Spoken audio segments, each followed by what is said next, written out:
Welcome back. Now, President-elect Bola Tinubu on Tuesday met with Betara, a member of the House of Representatives from Borno. The meeting was held at the residence of the President-elect in Abuja. Although the details of the discussion has not been made public, the meeting is not unrelated to the speakership bid of the All Progressives Congress APC lawmaker Ahmed Lawan, Senate President Kayode Fayemi, former governor of Ekiti, and Dapo Abiodun, governor of Ogun, were among those present at Tinubu's residence at the time the meeting took place. Betara, who represents BU Kwaya Kusar Shani Bayo Federal Constituency of Borno, chairs the Appropriation Committee of the House of Representatives. He is one of the top contenders seeking to succeed Femi Gbajabiamila as Speaker. Already, some rep-select and former lawmakers declared support for the speakership bid of the lawmaker. And of course, in order for us to have this conversation in full, I have in the studio Nelson Ekujumi. He's a political commentator and of course a social affairs analyst. Good morning. Good morning. Thank you for having me. I'm fine. Nelson, good morning to our viewers. There's a tightrope, all right?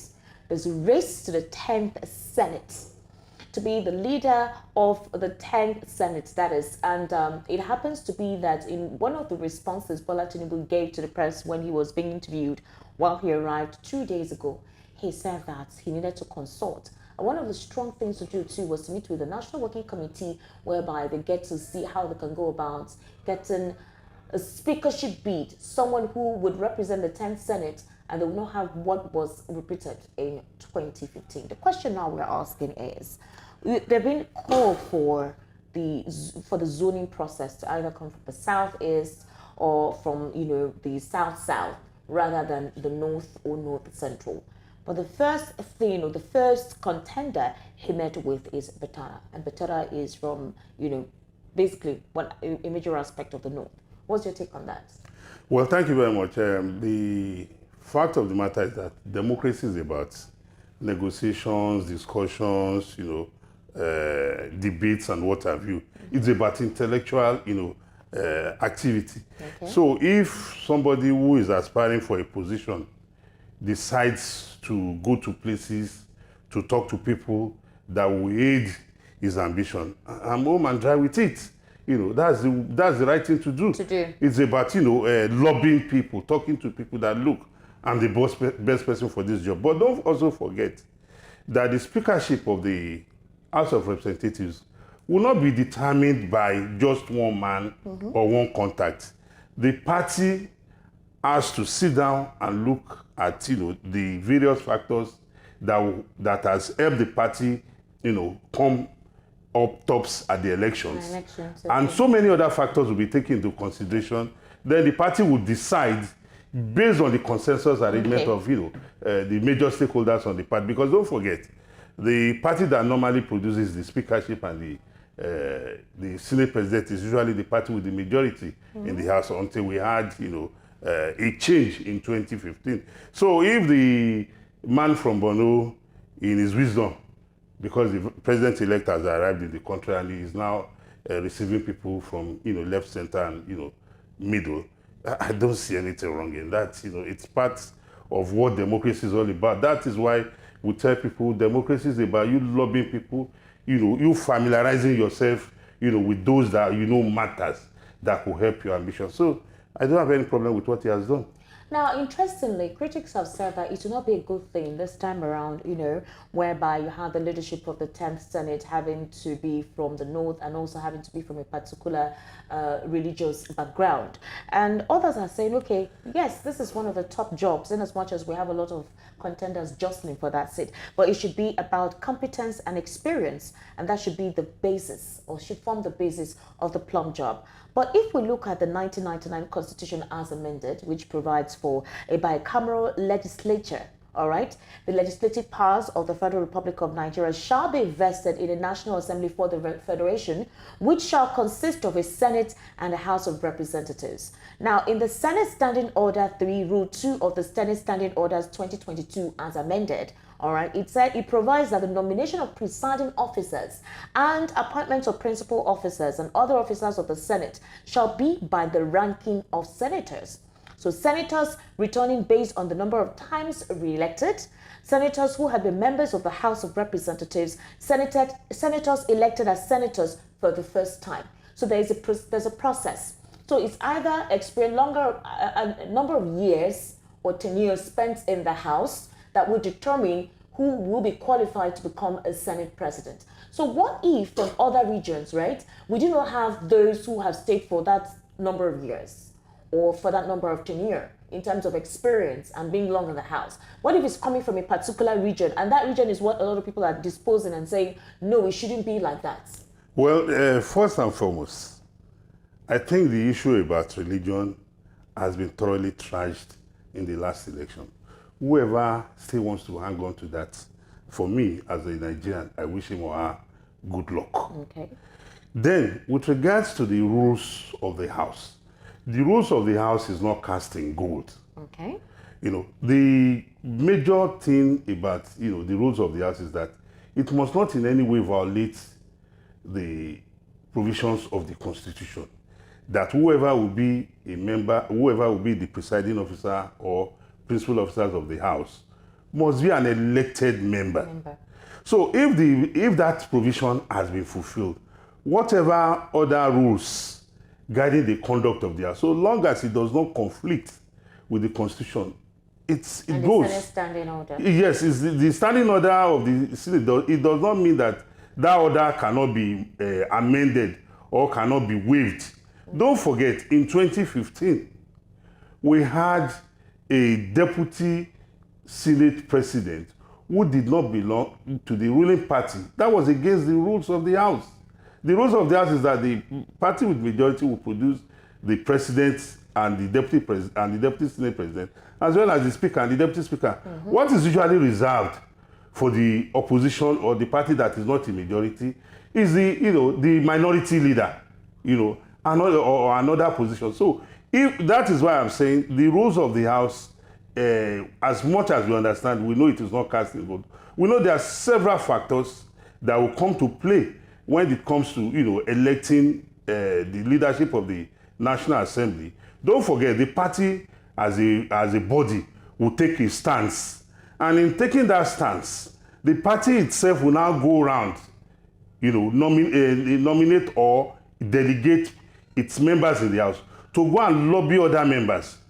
Even you should not be surprised if on the day of electing the principal officers, the members of the opposition parties vote for candidates other than their own party. So it is all part of democracy. It is about lobbying. It's about negotiation. Okay. It's about discussion. So for me, whether you are a one-time senator or you are a 10-time senator, so long as you are an elected member, you should know how to play the game, in the House. That the legislature as a body is a body that is conversant with lobbying.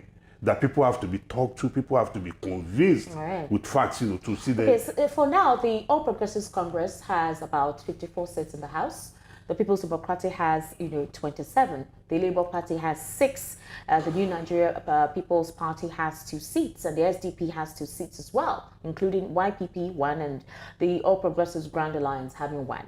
Now, if you also look at the fact that the Southeast has been at the forefront of the campaign of the Senate presidency, you recall that Senator Orji Uzor went to lobby, with President Muhammadu Buhari under the guise that it will be interesting for him not to completely step out of politics, but be the Board of Trustees chairman of the All Progressives Congress to steer the party in the right direction, as much as President Muhammadu Buhari has said, hey, I don't want to be part of that anymore. I want to go to Daura and retire.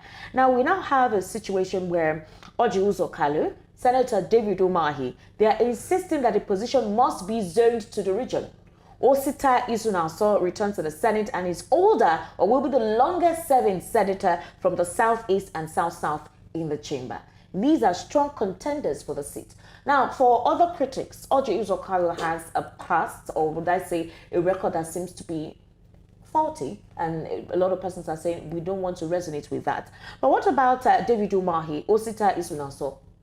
Well, I don't think it is appropriate and civilized for any politician or any region of the country to come out, and say it must. That language is very, very inappropriate. Okay. It should be you lobbying and convincing others why they should, cast their lot with you. We have mentioned the 3 frontrunners from the Southeast.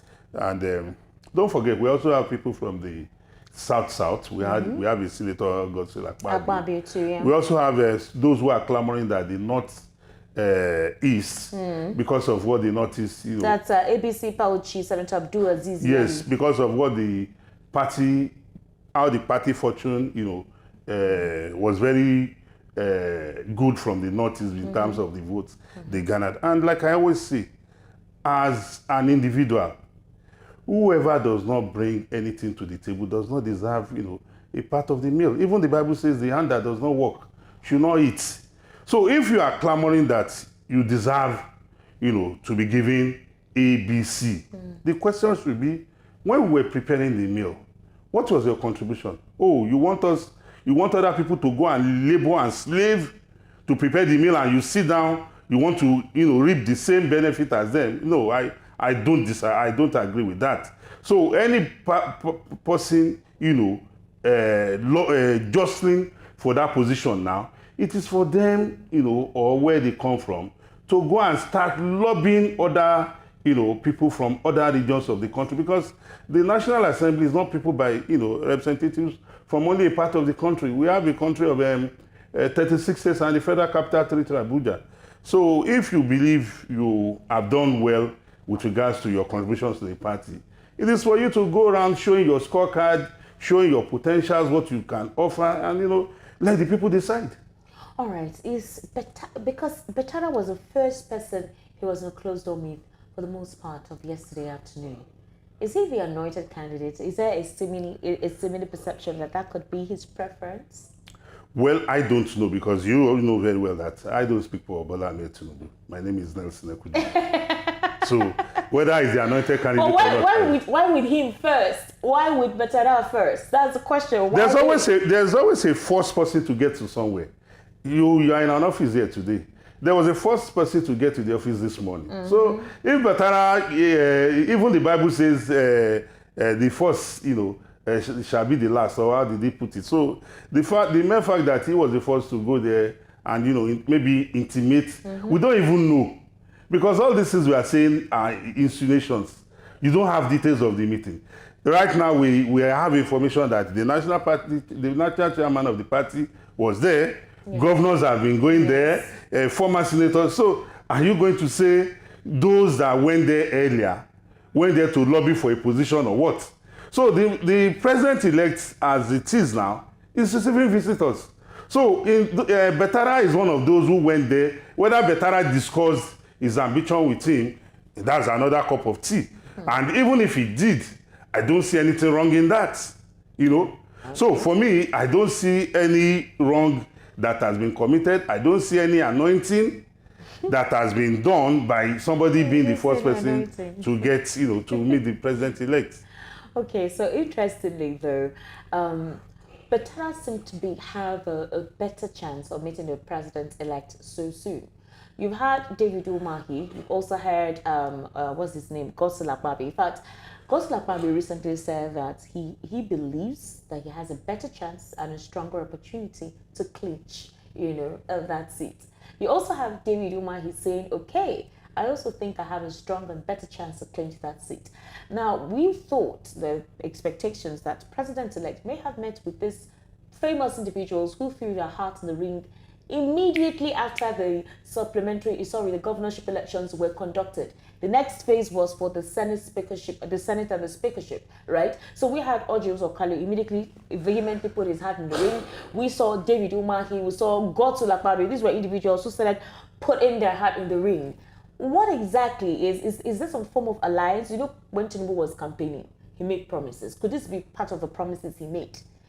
Well, I'm not sure he made promises with regards to The speakership and the positions in the National Assembly. I'm not sure, because even as at that, you must recognize that, you know, the president-elect or even the national chairman of the party cannot single-handedly, you know, take that decision.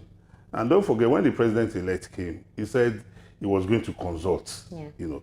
So I don't want to believe, you know, a candidate can make promises based on a position he knows he doesn't even have the powers to do. But he can use his influence, you know, to talk to people, you know, who, you know, have a good, you know, who have good standing with him. So for me, if this aspirants you have mentioned, who are jostling for principal position offices in the National Assembly, are running here and there, that is the right thing to do. It shows the level of seriousness, it shows the level of value they have attached to that office. Because to be the Speaker of the House of Representatives or the President of the Senate is not, you know, it's not a tea party. It's a place for serious business. So I think it's good that people who are jostling for those positions are going around, they are talking to people. I think that should be the take home for a lot of us. That look, democracy is about talking to people, seeking, you know, favorable relationship, and not insults, and not insisting that it is your right, or playing up the ethnic and religious cards. You know. But let me ask you, do you think it will be proper, like considering the, would I say, fragile states, all right, in terms of politics, the political emotion already in the country, it's quite fragile. We have a lot of persons who are discontent with the just concluded elections, persons who feel that their mandates were stolen, persons who feel that INEC, you know, committed infractions and they did not do what they promised they would do based on what is in the electoral guideline, electoral acts.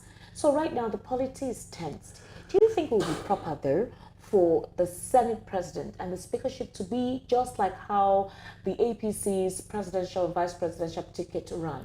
Muslim, whether we like it or not, this has always been the precipice or the bane of our politics, whereby it's either you have a Christian president and you have a Muslim vice, or a Muslim president and a Christian vice. It's always been like this. Was one of the first times that we're having a president who is a Muslim and also having a vice who's a Muslim. This time around, what was considered was the fact that their region is different. So do you think it will be proper if the speakership and the Senate president is regionalized in the north as well? Well, looking at the nature of our country today, I don't think the party, I don't think the president of the Senate and the Speaker of the Senate will come from the same region.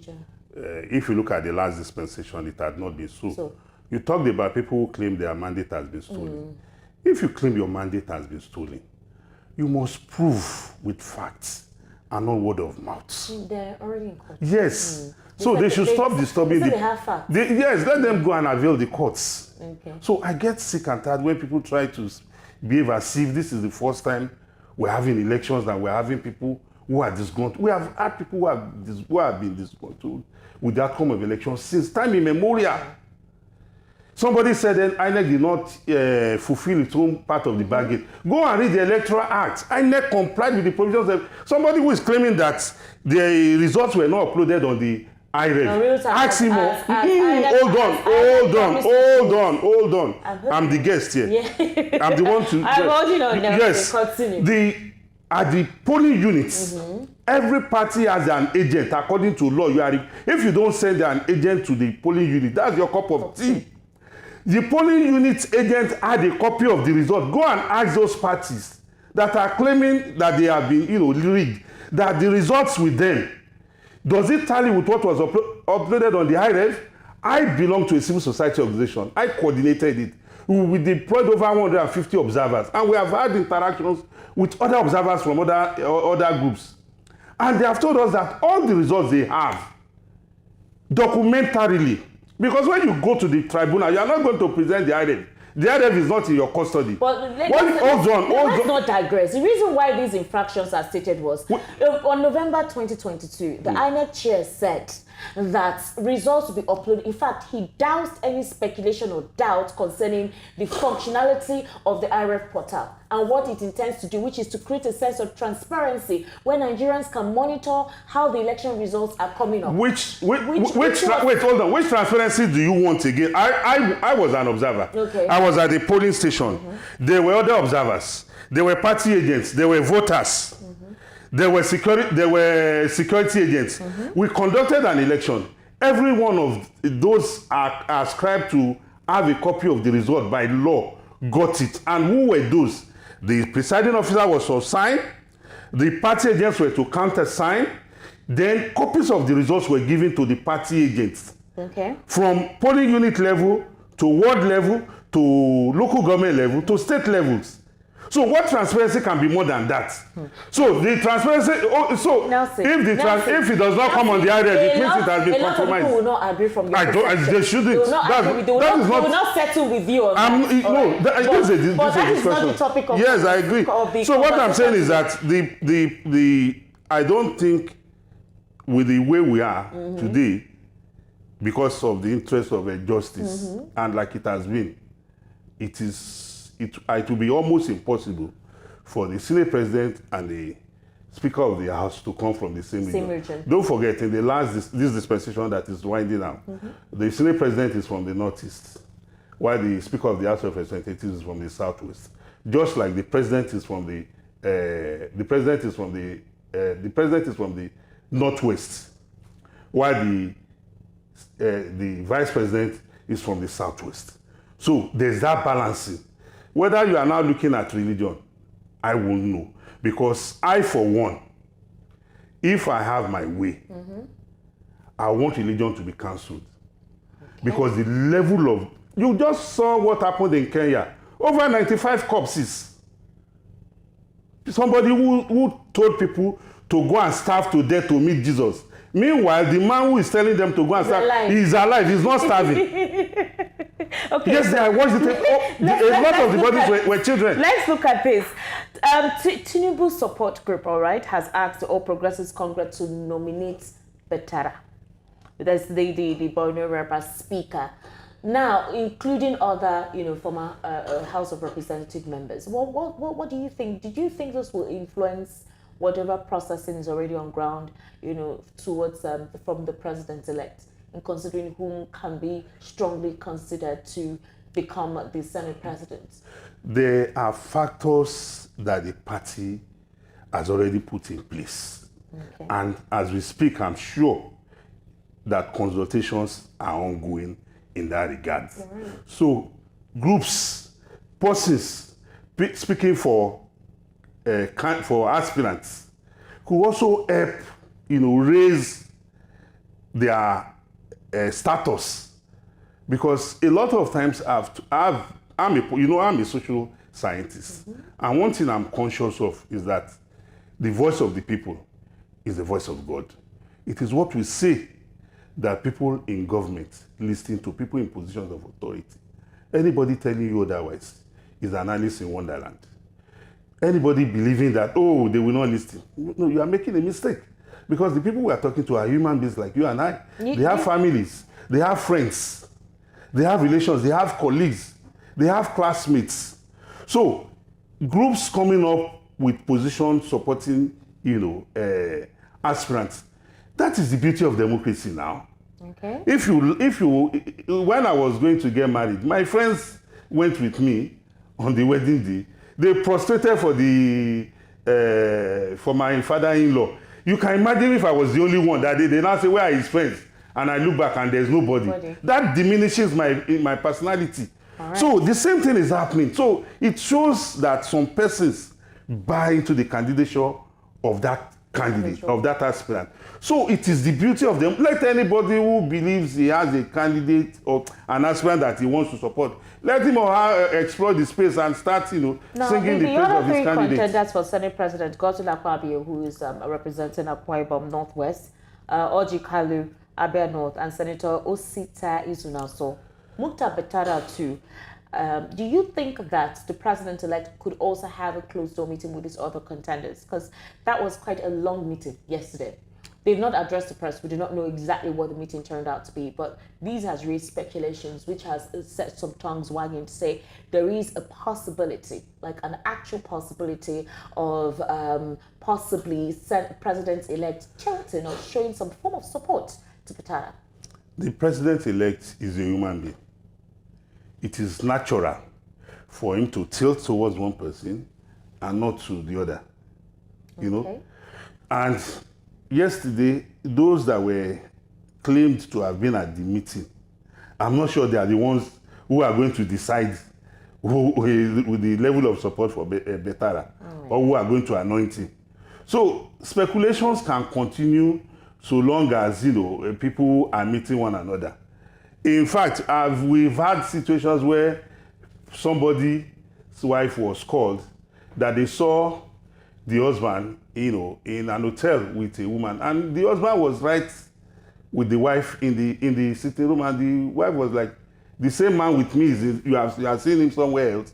So speculations is part of life, rumors, you know. But the most important thing is we must focus on, you know, the goal. What are we doing?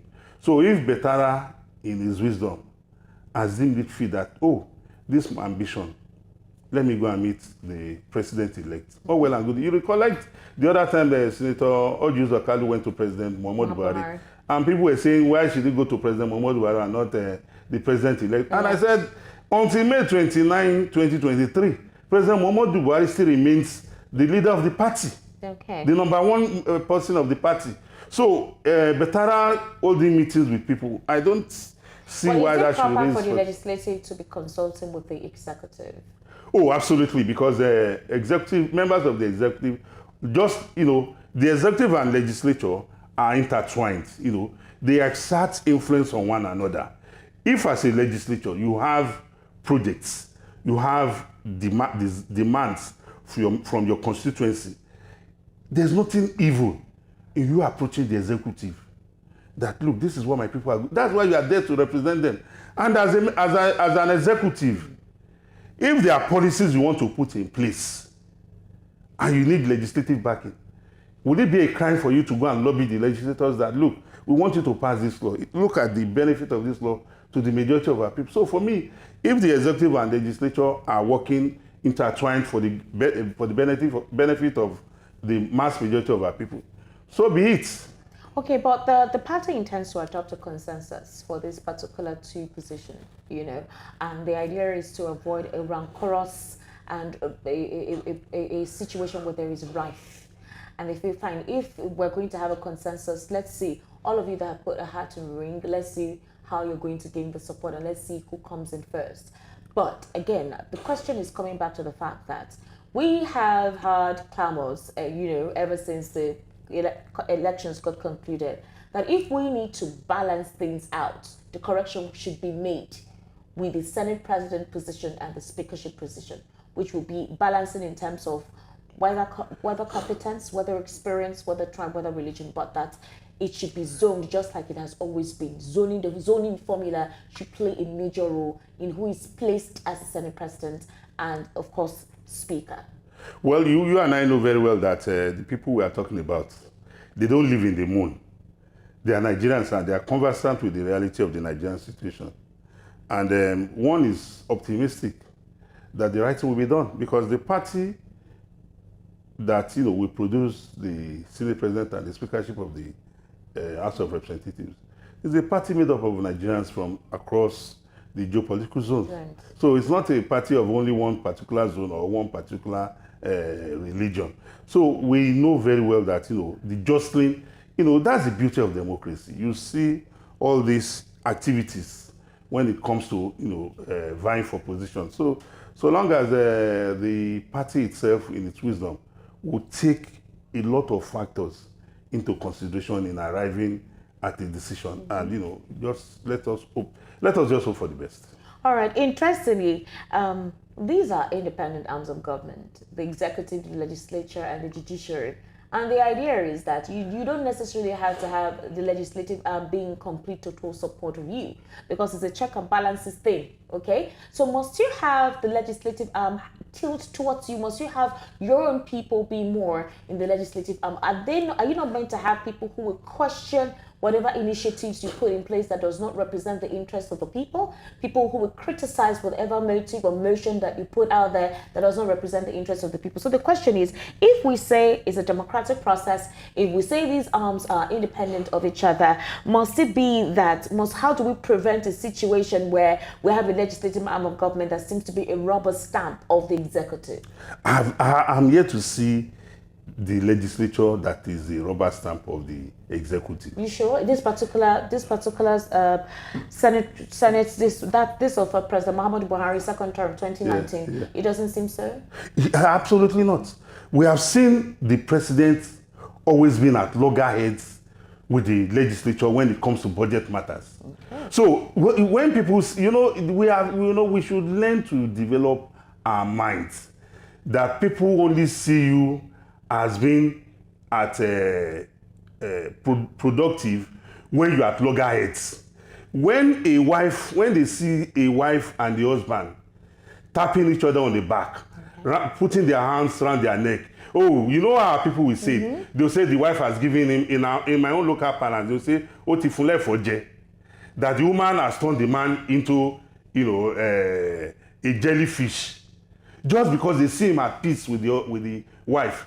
But the moment they see the wife and the husband, at war, resorting to violence, it's like that is what, pleases a person. So for me, that is very, very barbaric. You think? That absolutely. When I went, to say I want to get married to a woman, it is because I wanted her to be my partner in progress, my partner in prosperity, my partner in good. It's not be my partner in fixed curves, my partner in courses. But there are other critics who believe that the first tenure of President Muhammadu Buhari in 2015 was quite an interesting one, because you had Dogara, you had Saraki always put whatever it is that comes from the executive, always put it in check. It actually made the National Assembly quite an interesting one.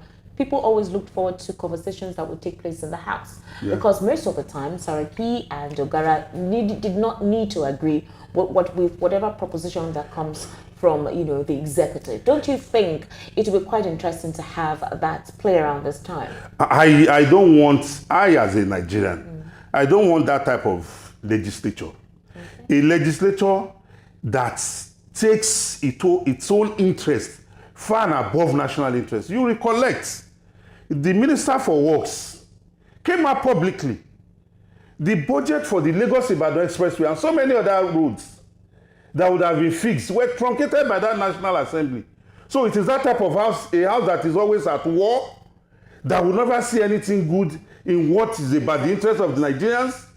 No, I don't want that. I want a house that because when you are talking, you are the type of my take home from what you are saying is that those that I, Nelson Ekudumi, and you, Esther, went to the polls to elect as members of the Senate and the House of Representatives are dummies. I didn't vote for a dummy. I went there to vote for a man or a woman that I knew his onions. A man or a woman that I know that when anything comes to him or her, he will question it. So for you to be even ascribing the legislature as being a rubber stamp is even an insult to the collective sensibilities of those of us who went to the polls to elect, these representatives. They represent me. And you know very well why you invited us, why we went to the polls, is that Nigerians are not, dullards. Nigerians are not, illiterate. Nigerians are not illiterate. Why we have, various strata in the society. So for anybody to assume that the only way we want to know a legislature is doing well is when the legislature is at loggerheads with the executive, absolutely not. I disagree, because the three arms of government are supposed to complement one another. The executive is to bring, bills to the legislature, or the legislature generate bills on its own. And those bills must pass through processes. Yes. And those processes must be very thorough and diligent And if the legislature has done that, I don't see anything wrong, in them. But like, remember I asked you a question. I said the idea is that these arms ought to be independent. What brought about the rubber stamp question is this. It feels or it seems that, okay, the cry is, we don't want to repeat on what transpired in 2015, right? Whereby, like you rightly said, we had a rancorous legislature. But if it has to do with checks and balance, of course, these disagreements will come.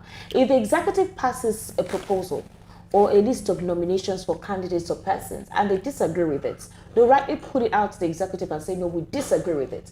But literally, when you want more persons in the House that are from your party, that represents you, it means that you can bring up proposals, you can bring up any order that is necessary whereby you want the House to pass it, and it goes through without the usual dialogue, without the usual check-in. And meanwhile, the legislative arm is meant to actually question everything that comes on its table. So that is why the question is being asked, is it necessary, though, for the legislature to have to consult with the executive in terms of having to have more alliance either with party representation or regionalism? That is it. Don't forget, until they are sworn in, they are not yet members of the legislature. They have not been sworn on oaths. Anybody who has won an election as a senator or House of Reps elect is not yet a member of the House until he's sworn into the House. And when he's sworn into the House, there are rules and regulations guiding him. So for now, what they are doing is that he's a full-time party member. He's ascribing to the party ethos. He's going to lobby his party to make me the one that you want to lead the House. And in leading the House, I've never seen anywhere in the world where bills come to the House, maybe from the executive or wherever, and the bills is decided by only the Senate President or the House of Representatives Speaker. We watch, even though we are not members of the National Assembly, we watch their proceedings on TV, where the House, devolves, some matters to committees. And those committees are not peopled by members of a single political party. The committees are peopled by members of the various parties who are in the House. And the beauty of the last election is that the House today will be, the House tomorrow, sorry, not today, tomorrow, will be made up of a rainbow of parties. We have the APC, we have the LP, we have the ABGA, we have the YPP, NNPP, So that is to show you the credibility of the election. But why do they need to go to the executive to first get approval before they can become Speaker and Senate President? They are not going for approval. Okay. What I'm telling you is that they are lobbying. That is the standard norm in democracy. Even people who want to become ministers or commissioners, special advisors or what, everybody is running around like, look, this is what I contributed to the party.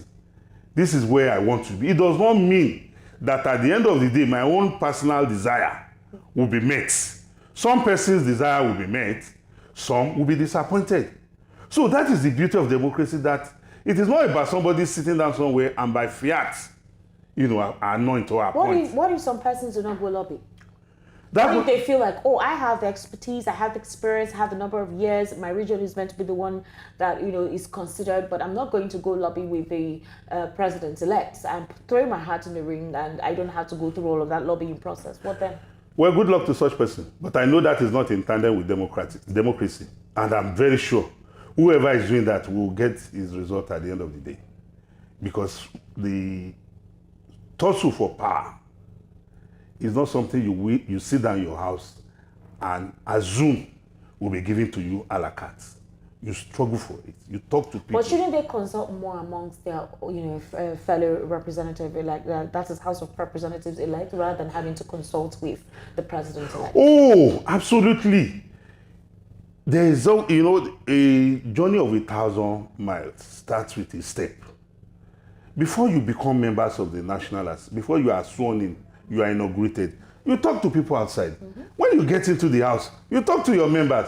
Even right now, how are you sure that some of the so-called aspirants jostling for the principal position office in the National Assembly How are you even sure they are not already talking to? But the question is, why is the focus more on President-elect Bola? Because is the man in the eye of the picture. I know he's the man in the eye, but why? There's this over-reliance on what he would approve of, on what he would accept, on what he would take on. Why should it be solely on him? No. Because if we say we're operating a democratic system of government, you already understand what your capacity is, what you can do, how you intend to protect yourself and your constituency. Why that reliance on President-elect's approval? Why that particular necessity? I disagree with the use of the word approval. Okay. Yes. So then, if that's you. Yes, that's my opinion now. I'm the one speaking. You're disagreeing with the fact that it's with the use of the word approval. Yes. Okay. With your use of the word approval. So for me, if any serious candidate, aspirant, not candidate, for the principal position in the House, is not talking to the president-elect, knowing fully well the influence he will wield within the party, then that person is not a serious aspirant. So how does this now differ from parliamentary democracy? In parliamentary democracy, even the whoever becomes the prime minister is a member of the House. Is a member of the House. Is a member of the parliament. Is elected. Yes. Elected as member of the. As member of the parliament. On the dominant. The party with the majority. Yes. Is in a parliamentary system. What normally happens is that the leader of government business, who becomes the prime minister, is a member of the House. It's just like the with a greater representative. Yes, the party with a greater representative will now elect him as the prime minister. We the citizens are not going there to vote on presidential elections. We are only going to vote for parliamentary elections. And at the end of the parliamentary elections, cabinets are formed from members of the parliament. So the question now is, with what you have just described, how does what we practice differ from the parliamentary system of government? How it differs is that the presidential system of government demarcates clearly the executive and the legislature. In this particular instance, are we seeing that clear demarcation? No, we are not running a parliamentary. We are running a presidential. Yes, there's. Are you sure? Yes. Well, now, why? That is again. I bring you back to the question I've been asking you all this while. If there is a clear demarcation, why does it have to be a necessity whereby you need to meet the executive, you need to meet the president-elect, you need to lobby him, to seek his support, to seek sort of his approval, for him to bless or anoint your hand, if there is a clear demarcation between the executive and the legislation?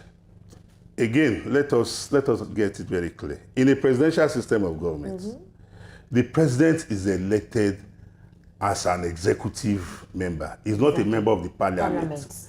In a parliamentary system of government, whoever becomes the head of the executive is also an elected member of parliament. That is the difference. Okay. The president is elected as a president, as an executive. He's not a member of parliament. But in a parliamentary system of government, the prime minister, whom we can look at with the lens of a president, is also an elected legislature. All right. Yes. So in this case, what is happening is in tandem with the spirit of democracy, which is about people lobbying. But, sorry to cut you. The APC president, the president-elect is from the APC. APC, yeah. Majority of the legislatures, APC. Yeah. And you say the executive is completely demarcated from the legislature. Yeah. And so it's almost like, okay, if the president-elect is a different arm, the legislature is a different arm, but the president-elect is from the majority of the party in the House. Yeah. And then in order for the speakership position and the Senate president position to be, eventually fulfilled, there needs to be a procedure whereby the executive, which is the president, who is meant to be on his own, needs to be sought after, needs to be lobbied, there needs to be a sort of approval from him. That's what I'm asking you. I said, then it means that there is really no difference of what we operate from the parliamentary system. No, absolutely, there's difference. No, I've just made the clear demarcation.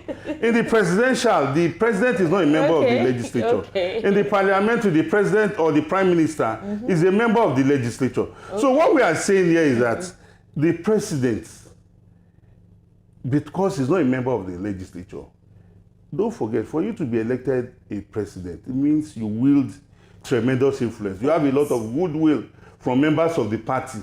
There are some persons that if you talk to the president, you cannot reach them. It is the president who will speak on your behalf. And don't forget, you recognize that when the APC was having its, I think after the primaries, the governor of Kaduna State said when it came to choosing who would succeed President Muhammadu Buhari, that the governors of his party went to him, that Mr. President, as the father of the nation, please tell us your preferred candidate and we'll kowtow to you as a sign of respect. All right. It's natural. Thank you, Nelson Okujimi, for coming on to VOP this morning. All right. We actually do appreciate your coming in. Thank you so much. Now, however, coming up next is this. Aishatu Dahiru, also known as Binani, who was the governorship candidate of the APC in the just concluded general elections, has withdrawn her case in court. What are the whys and the wherefores? Details in a moment.